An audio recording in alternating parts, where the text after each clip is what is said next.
நிழலோட அருமை வெயில்ல போனா தான் தெரியும்னு சொல்லி சும்மாவாங்க சொன்னாங்க. அட ஆமாங்க. நம்ம ஊர்ல இதெல்லாம் வேலியில வெட்டியா கிடக்கும். ஆனா அதுவே பார்த்தீங்கன்னா, வெளிநாட்ல நம்ம வெள்ளியில காசு குடுத்து வாங்க வேண்டியதா போச்சு.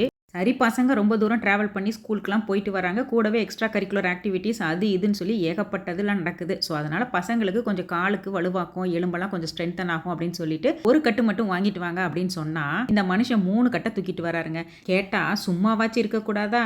நீ தானே சொல்லியிருக்க, எள்ளுன்னா எண்ணெயா நிக்கணும்னு சொல்லி. அதான் நீ 1 கேட்டா நான் 3 வாங்கிட்டு வந்தேன் அப்படின்னு சொல்றாருங்க. என்னத்த சொல்றது போங்க. இது அத்தனையும் நான் கிளீன் பண்ணி இதுக்கு தேவையான வெங்காயம், வெள்ளை பூண்டெல்லாம் உரிச்சு, எடுத்து, வதக்கி, அரைச்சு ஒரு உயிர் உண்டாக்குறதுக்குள்ள பார்த்தீங்கன்னா, பசங்களுக்கு கால் வலி போச்சோ இல்லையோ, எனக்கு இடுப்பு வலி வந்துருச்சுங்க. அப்பதான் ஒரு விஷயத்த நெனச்சேன். எத்தன பேர் வந்துட்டு எந்த எக்யூப்மெண்ட்ஸும் பெருசா யூஸ் பண்ணாம கையிலே பார்த்தீங்கன்னா, ஹோம்மேடுன்னு சொல்லிட்டு வீட்லயே இருந்து பிசினஸ் பண்றாங்க இல்லைங்களா? ஸோ அவங்கலாம் எவ்ளோ கஷ்டப்படுவாங்க அப்படின்னு சொல்லிட்டு யாருங்க உங்களோட அந்த கதையெல்லாம் கேட்டா, முதல்ல ரெசிபி சொல்லுங்க அப்படின்னு கேட்குறோம். உங்களோட மைண்ட் வாய்ஸ் எனக்கு கேட்குது. நான் ஆல்ரெடி டீட்டெயில்டா லாங் வீடியோ ஷேர் பண்ணியிருக்கேன். அத வந்து செக் பண்ணி பார்த்துக்கோங்க. மண்டை ஒரு தினுசா இருக்கே அப்படின்னு ஃபீல் பண்ற மாதிரி ஒரு இன்ட்ரஸ்டிங் லாங் வீடியோவோட லிங்க் வந்து டைட்டிலுக்கு மேல இருக்கு. செக் பண்ணி பாருங்க. வீடியோ உங்களுக்கு பிடிச்சிருந்தா சப்ஸ்கிரைப் பண்ணுங்க. தேங்க்ஸ் ஃபார் வாட்சிங்.